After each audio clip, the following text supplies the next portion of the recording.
Free hit সেগমেন্টে, যেখানে আপনাদের মতামত নিয়ে আমরা কথা বলে থাকি। একেবারে প্রথম কমেন্টে যদি চলে যেতে চাই, হাফিজ সাফওয়ান জুনিয়র কমেন্ট করেছেন, এবারের আইপিএলে কি তাসকিনের সুযোগ পাওয়ার সম্ভাবনা আছে?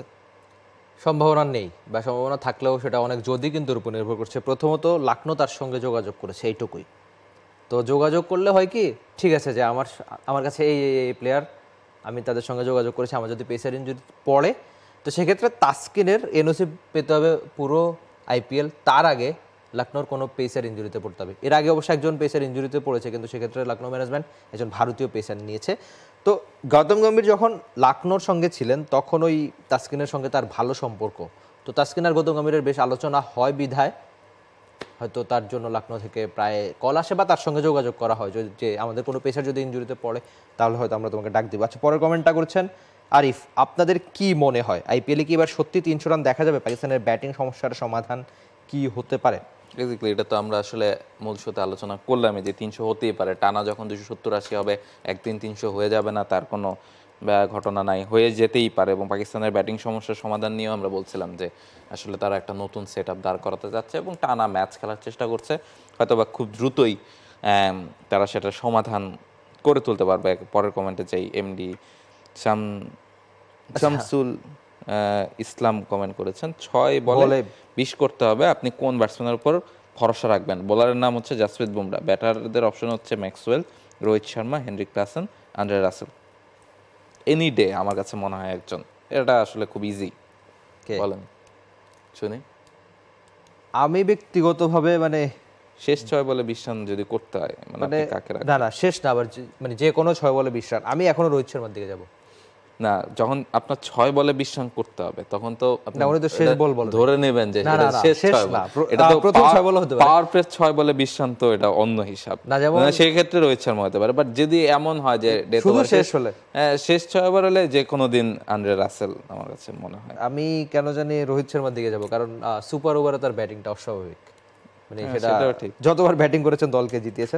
আচ্ছা, এর পরের কমেন্টটা মনির হাসান বলছেন, সাকিব আল হাসান কি আইপিএলটা খেলবে? বলেন আপনি। না, সাকিব আল হাসান আইপিএল খুব সম্ভবত খেলবে না, কেননা ওই তাসকিনের মতো ইস্যু।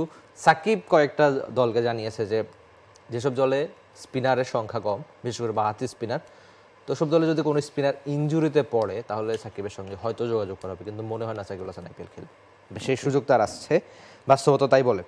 পরের কমেন্ট আরিফ বলছে, এই ম্যাচে কোনো ব্যাটসম্যানের ইনিংস আপনাদের সবচেয়ে বেশি নজর কেড়েছে এবং কেন? উনি সম্ভবত আইপিএল ম্যাচটার কথা বলছেন। এ ধরনের হাই স্কোরিং ম্যাচ কি টি-20-র আকর্ষণ বাড়াচ্ছে নাকি ভারসাম্য নষ্ট করছে? এটাই তো আমরা বলছিলাম যে আসলে বোলারদের জন্য খানিকটা আনলাকি, যে বোলাররা আসলে কি করবেন এক্ষেত্রে। হয়তোবা যারা ইয়াং পেসার যারা বোলার হতে চান তাদের জন্য খানিকটা হতাশার হতে পারে যে তাদের সেরা বোলারদের এভাবে তিনি দেখছেন। আর সেক্ষেত্রে খানিকটা ভারসাম্য নষ্ট হয় বলেই মনে হয়। অন্তত 180-200-র মধ্যে ম্যাচগুলো বেশিরভাগ ম্যাচ তো আসলে ওই রেঞ্জেই হয়। 2-1টা ম্যাচ আমরা দেখছি যে 260-70-এ চলে যাচ্ছে, স্পেশালি হায়দ্রাবাদের উইকেটের কথা আপনি বলছিলেন, ফলে সেটা একটা ব্যাপার। আর কোন ব্যাটসম্যানের ইনিংস সবচেয়ে বেশি নজর কেড়েছে? আমার হচ্ছে ঈশান কিষান নিজে ফিরতে চাইতো, এজন্য তার ওই ইনিংসটা দরকার ছিল, সেজন্য অবশ্যই তিনি দারুণ একটা ইনিংস খেলেছেন, যেটা আদতে তার ক্যারিয়ারের জন্য অনেক বেশি ইম্পর্টেন্ট ছিল, কেননা অনেক ভালো টাচে ছিলেন না সম্প্রতি, কিন্তু অনেক বেশি পরিশ্রম করেছেন, হার্ডওয়ার্কিং করেছেন। তার সামাজিক যোগাযোগ মাধ্যমে তার প্রচুর প্র্যাকটিসের ভিডিও দেখেছি, তার ফল বোধ করে তিনি পাচ্ছেন, কারণ তার প্র্যাকটিস তার সামনে আমি দেখার সুযোগ নেই। নবাব বলছেন, মুম্বাই ইন্ডিয়ান্সের বাচ্চা ছেলে চায়নাম্যান বোলার বিঘ্নেশ পুথুর সম্পর্কে জানতে চাই। বলেন। আচ্ছা, বিঘ্নেশ পুতুর হচ্ছে মুম্বাইয়ের স্কাউট তাকে খুঁজে বের করেছে একটা পাড়ার লিগ থেকে, যিনি একটা স্বীকৃত ক্রিকেট ম্যাচও খেলেন না এখন পর্যন্ত। তো চায়নাম্যানদের হয় কি, তারা আসলে অনেক বেশি হয় রান কনসিড করেন, নাইলে ফিরে আসবেন। তো তার বাবা অটো ড্রাইভার, তো আচ্ছা সেটা ভিন্ন গল্প। তিনি মাঠে ক্রিকেটে যে দারুণ খেলেছেন, থাকে না যে হুটহাট। আর আমরা মুম্বাই ইন্ডিয়ান্স কিন্তু এই জন্য অবশ্যই ক্রেডিটটা পেতে পারে যে তারা এমন সব ক্রিকেটারকে হুট করে তুলে আনে, যে তাদের স্কোয়াড টিম খুব ভালো। তাকে খুব সম্ভবত সাউথ আফ্রিকাও নিয়ে যাওয়া হয়েছিল, মুম্বাইয়ের তো এখন পুরো ওয়ার্ল্ড জুড়ে তাদের দল রয়েছে সব লিগেই, তো তাকে সাউথ আফ্রিকাও মুম্বাইয়ের সঙ্গে নিয়ে আসছে। এমনকি নেট বোলার হিসাবেও ওয়ানডেতে খুব ভালো বলটা করেছিলেন, এই জন্য তাকে সরাসরি ম্যাচে খেলিয়েছে, আর 3টা উইকেটও তিনি পেয়েছিলেন।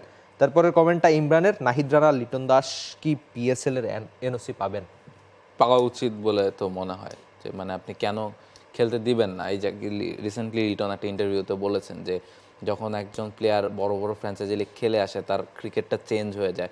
সাকিব মুস্তাফিজের ক্ষেত্রে আমরা দেখেছি তারা আইপিএলে যাওয়ার পরে সেই জায়গার সেট আপের সাথে মিশে ওয়ার্ল্ডের বেস্ট ক্রিকেটারদের সাথে যখন 1-1.5 মাস আপনি কাটাবেন, সেই নেট সেশনগুলো করবেন, সেটা আপনাকে অ্যাজ এ প্লেয়ার গ্রো করতে আমার কাছে মনে হয় অনেক বেশি সাহায্য করবে। ওই একটা মাস যদি আপনি ছাড়েন, বাকি 11টা মাস তো সেই ক্রিকেটাররা আপনার ন্যাশনাল টিমের জন্যই সার্ভিস দিচ্ছেন। ফলে আপনি যদি একটা বেটার ভার্সন পান সেই ক্রিকেটারের, তো আলটিমেটলি আমার দেশের জন্যই লাভ সেই একটা মাস স্যাক্রিফাইস করে।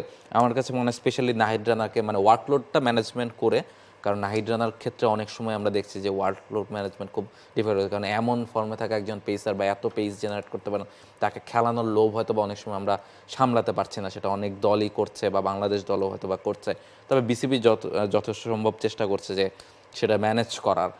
ফলে সেই জায়গাটাতে নজর দিয়ে যদি কোথাও খেলতে যেতে চান ফ্র্যাঞ্চাইজি লিগে, আমার কাছে মনে হয় এটা প্লেয়ারদের জন্য একটা সুযোগ এবং তারা আরও বেটার হয়ে বাংলাদেশ টিমকে সার্ভিস দিতে পারবেন। না, এটা একটা দরজা খুলে যাও। আপনি যদি ওই পিএসএলটা নাহিদ রানাকে কেন পিএসএল ডাক দিয়েছে, কেননা এর আগে তিনি পাকিস্তানে গিয়ে দারুণ বোলিংটা করেছেন। এমনকি তাকে ওই তার টিমমেট ইফতিকার বা মানে শান মাসুদরা আগেই বলে দিয়েছিল যে তুমি অন্য কারোর সঙ্গে যোগাযোগ করা দরকার নাই, তুমি ওই সময়টাতে পিএসএল এর যে কোনো একটা দলে ডাক পাবা, হয় আমরা মানে তাদের দল থেকে নেওয়ার চেষ্টা করবে, সেটা যদি না হয় কোনো না কোনো দল তাকে নেবে। কেন তিনি পাকিস্তানে গিয়ে ভালো করেছেন বলেই তো তার এই সুযোগটা এসেছে। তো তিনি যদি পিএসএল এ গিয়ে আরও ভালো করেন, হয়তো অন্যান্য লিগ থেকেও ডাক আসবে। আর আপনি যেটা বলছিলেন যে তার মতো পেসারের মানে একদম রেয়ার সম্পদ বাংলাদেশের, এমন গতিময় পেসার তো আগে পরে আসেনি। তাকে অবশ্যই ওয়ার্কলোড ম্যানেজমেন্ট ঠিক করে এমনকি জায়গাটা দেওয়া উচিত, যেটা আদতে সবচেয়ে বেশি ইম্পর্টেন্ট আমার মনে হয়। Exactly, workload management. লিটন রিশাদের ক্ষেত্রে তাই আপনি যদি জিম্বাবুয়ে সিরিজের জন্য তাদের রেখে দিতে চান কোনো অবশ্যই আক্ষেপের না। এক্স্যাক্টলি, মানে জিম্বাবুয়ে সিরিজে আপনার লিটন, রিশাদ, নাহিদ রানা এদের খুব বেশি প্লেয়ারকে আপনার খেলানোর প্রয়োজন নেই। আপনি আপনার ইয়াং প্লেয়ারদের ট্রাই করে দেখেন, হারলেন একটা ম্যাচ, অসুবিধা নাই কিছু। জিতেও তো খুব বেশি লাভ নেই, জিতেও তো আসলে সেই জায়গাটাতে খুব বেশি লাভ নেই। ফলে আপনার এই জায়গাটা এক্সপেরিমেন্ট করাটা অনেক বেশি ইম্পর্টেন্ট, সেই সাহসটা দেখানো অনেক বেশি ইম্পর্টেন্ট। তো এই ছিল আজকের ক্রিকেট শোতে। আপনারা নিশ্চয়ই চোখ রাখবেন টি স্পোর্টসের পর্দায়। সরাসরি ডিপিএল, আইপিএল কিংবা ইন্টারন্যাশনাল ক্রিকেট সব কিছুই কিন্তু আপনারা টি স্পোর্টসের পর্দায় দেখতে পারবেন। ফলে চোখ রাখুন টি স্পোর্টসের পর্দায়, আমাদের সঙ্গেই থাকুন। For more updates, subscribe to our YouTube channel and click on the bell icon. Follow us on Facebook and Instagram. Download T-Sports app to enjoy exciting games and highlights. Visit tsports.com.